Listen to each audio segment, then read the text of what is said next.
Pole sitter Chase Elliott has elected the outside. He's off and running, and we're under the green in the desert.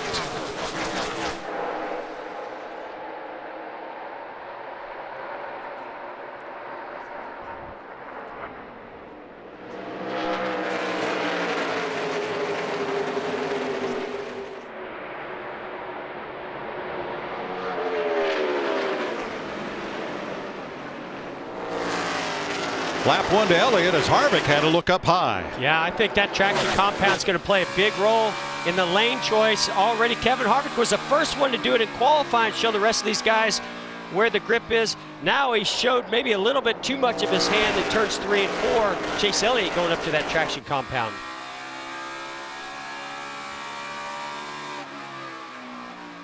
Harvick wins the drag race into turn 3, slides up, almost gets into Elliott, or did he? Well, it was very close. I mean, I think Chase Elliott definitely had to give him some room. And look at Kyle Larson taking advantage of what happened, goes to second place.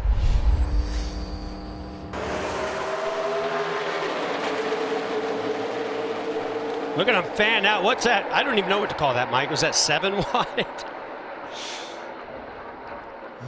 Let's see how quickly they try to jump up into that outside lane. See some down, even running the apron through turns 1 and 2. How about Tyler Reddick? Tyler Reddick in that number 8 car. He's been phenomenal in restarts this year. Oh, Hamlin gets loose. And around goes Keselowski, and Blaney has damage. Second caution, lap 65. Hamlin, Keselowski, Blaney involved at turn 3. Our point leader, Ryan Blaney. Heavy damage to the right front wheel on Blaney's car. Harvick pulling away with 1 to go.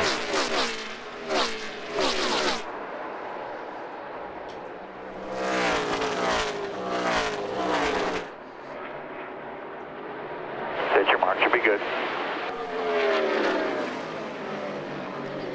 Well, they say he's the best out west, and here comes Harvick to win stage number 1 from Chase Elliott by a quarter of a second. So it's a long way for Keselowski up to Ricky Stenhouse, who's now the last car on the lead lap. Don't think he'll catch Stenhouse before the stage ends.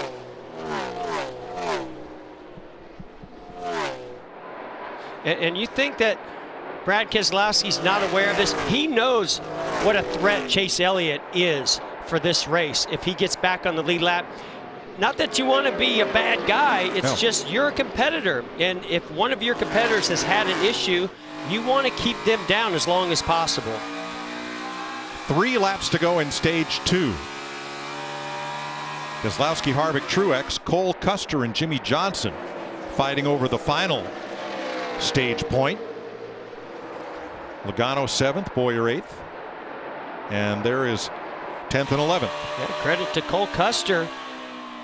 He's doing a nice job also, as we talked about the Stewart-Haas cars putting some nice runs together. He's coming into his own here on the end of this long run. Pit road's closed.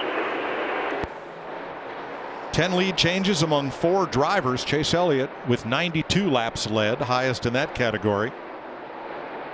Keselowski's been out front now for 33.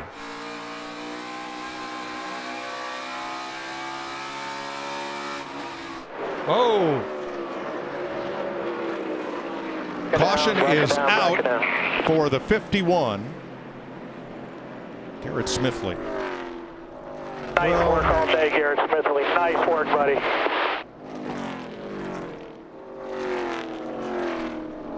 And that freezes the field just about where we thought things would end up for stage 2. Now this will carry us to the end of the stage. The caution coming at lap 190. And Chase Elliott will get the free pass and will get back on the lead lap.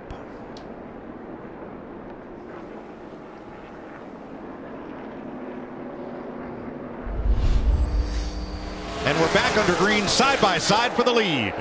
Joey Logano shortcutting that dog leg. He's going to get the advantage going into turn 1. Slides up to that outside lane.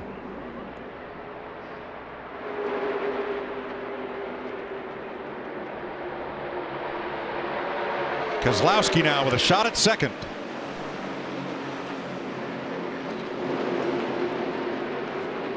intensely, just continuing to ratchet up on every one of these restarts. Truex way down the bottom in the dog leg, in fifth. Truex has to do everything he can on these restarts because he has more of a long run car instead of a short run car, but he can't get too far behind these leaders, Logano and Harvick, or he'll never make up that time. And he loses that spot to his teammate Kyle Busch. Here comes Chase Elliott way to the bottom against Almirola. This will be for 7th. Truex and Busch, teammates fighting it out just ahead of them.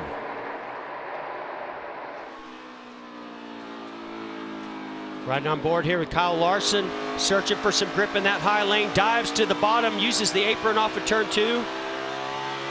Boy, Martin Truex did not get off that corner well, and now Kyle Busch has dropped to the inside. Almirola looking to the outside. Matt. Almirola was snappy loose. They fixed that with air pressure, but keep an eye on that 19 and 10. They were not racing well together 2 runs ago. In fact, Mike Bugger Ravish told him, you race him like he races you. Well, teammates are great. You can share a lot of information, but when you get to race day and you're in one of the last restarts of the day, teammates are not. You're going for it. Bowyer to the bottom on Chase Elliott, who's in the middle there with Almirola, and they come off the corner 3 wide. Well, that worked out good off of turn 4. I don't know how it's going to work in turn 1. Oh, Almirola slides up, jumps over that traction compound, almost got into the wall, opening up the door for Kyle Larson. That moves Elliott to 6th and Bowyer to 7th. And Larson uncharacteristically working the yellow line at the bottom of the racetrack, trying to move up, and now he's way down off. Hey, right now you just go wherever they are not, and that clean air was on the bottom lane for Kyle Larson, and he made it work going into turn 1 as he slid up in front of Eric Almirola. In turn 4, Harvick hunting the lead. Harvick's car just gets better and better and better. And also, you never want a guy like Kevin Harvick to follow you and find out where your weaknesses are and work on his strengths. Fords in the first 3 spots: Logano, Harvick, Keselowski. Toyota in 4th with Kyle Busch, and Chevrolet 6th, Chase Elliott. Oh, Reddick in the wall. And caution waves. Lap 265, Tyler Reddick was running 14th. Well, no matter how this day ends up in heavy damage to the right side of the 8 car of Tyler Reddick, I mean, there's a lot of positives to take out of this day. Clean break for Keselowski. He went to the throttle much earlier in that restart zone that time to try to get away from Kevin Harvick and Joey Logano. But Bowyer. Look at Bowyer go to the outside of the 2 of Keselowski, and he's there. Oh, the 2 of Keselowski squeezes up in front of him. I don't know how he made that fit. Boy, he almost didn't. That was a close one. Bowyer steaming around the outside of Logano, but cannot cement 2nd place, as Joey shortcuts the dogleg. Well, Joey has a little bit better tires than Keselowski, but not better than Bowyer. That's going to really hurt Bowyer. 3 wide behind them for 3rd.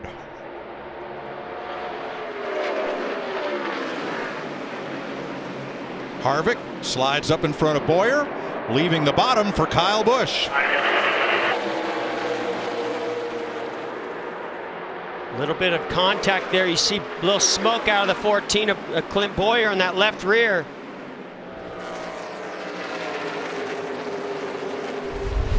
And Harvick emerges out of the corner with 3rd. Bowyer and Busch battling now. There's that contact between teammates, Kevin Harvick and Clint Bowyer. Will that left rear hold on to the end of this race with 22 to go, 21 to go now? Boy, this is going to get very interesting, Mike, between teammates Joey Logano and Brad Keselowski. A little bit fresher tires on the 22.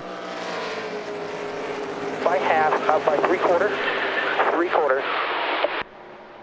Logano a little loose there. Remember, Keselowski has all that clean air on the nose that Logano does not when he's running right in his tire tracks.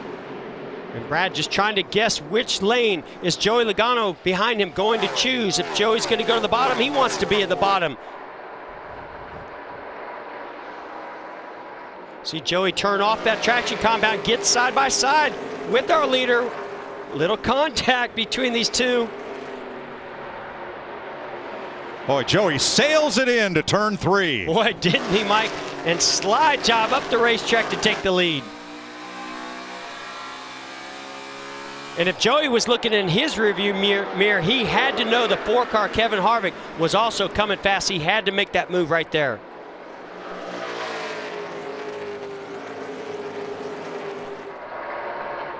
Kyle Busch sits in 4th with the freshest tires of the front 4.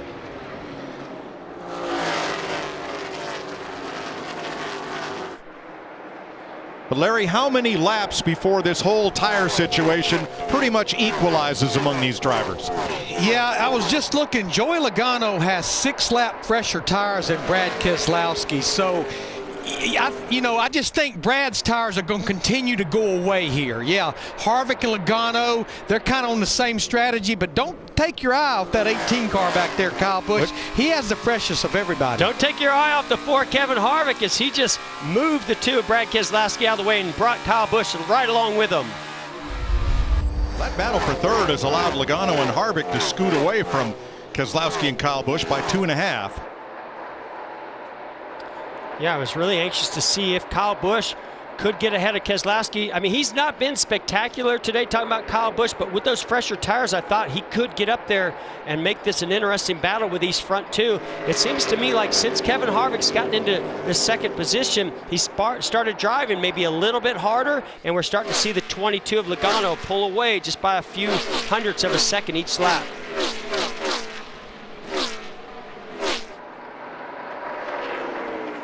Kurt Busch in 7th place, 2nd among the Chevys to his teammate Kyle Larson. So good day for Chip Ganassi Racing as far as the Bowtie Brigade.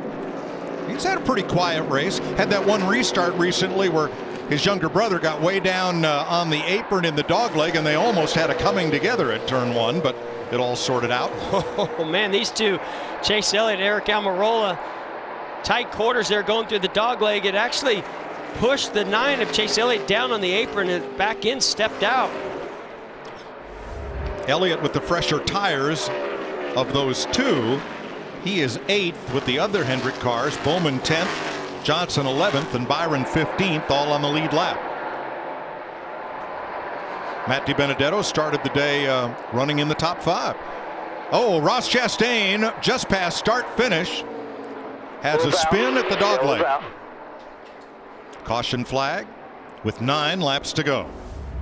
Don't see any damage, not on the left side anyway of Ross Chastain. How about the right side? Right side looks pretty clean. He was 14th. And here's what happened to the 6. You can see he's right to the rear bumper of Cole Custer. Makes a little contact. Oh, actually made pretty heavy contact to Cole Custer. And then I gotta believe that maybe there was some contact to the rear bumper from William Byron as the 6 checked up. Yeah, it looks like the 6 maybe checked up a little bit as he made contact with Cole Custer. William Byron right there and makes contact, spins Ross Chastain around. You know what there's likely to be leaving Phoenix? A lot of hurt feelings. There's been a lot of contact today. There certainly has, and you know, we don't label this as a short track, but a lot of it does race like a short track, especially as Phoenix Raceway has been able to create multiple lanes. Green-white checker, here we go. Logano the control car, and he's out first by a car length. Harvick getting a little push from Kyle Busch.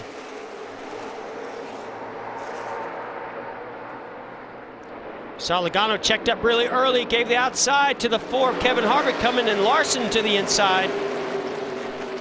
But it's Logano who's first out of turn 2. I almost thought Logano checked up too early that time going into turn 1. Harvick looks to the bottom. Logano up high. White flag. Next flag ends the race. And we've already seen Kevin Harvick not afraid to put the bumper to somebody to move him. Will he do that if he gets to the 22 of Logano? Oh, he's trying. He was within a foot there between corners 1 and 2. One last chance at it as he dives into turn 3. I think he's a little too far back. Joey got a great launch off turn 2. He's got Harvick by 2 car lengths, and he's looking at the finish line. Second win of the season for Joey Logano. Man, we had a really good car, really good Shell Penzo Mustang, and boy, we had more things go wrong today. Just unfortunate situation with the jack braking, no one's fault, and just had some good restarts, get ourselves back up there, being aggressive, having some tires there towards the end. I knew racing Kevin was going to be hard there, and I was figuring I was going to get hit. That's why I throttled up in the center of the corner so much, because I thought he was going to give me the bump and run, which I would expect and wouldn't blame him for. But man, I'm out of breath. That was a pretty intense last 30 minutes of the race, or hour of the race. It's just a lot going on. So couldn't be more proud of this team. 2 wins already in the books. We got to keep this thing rocking.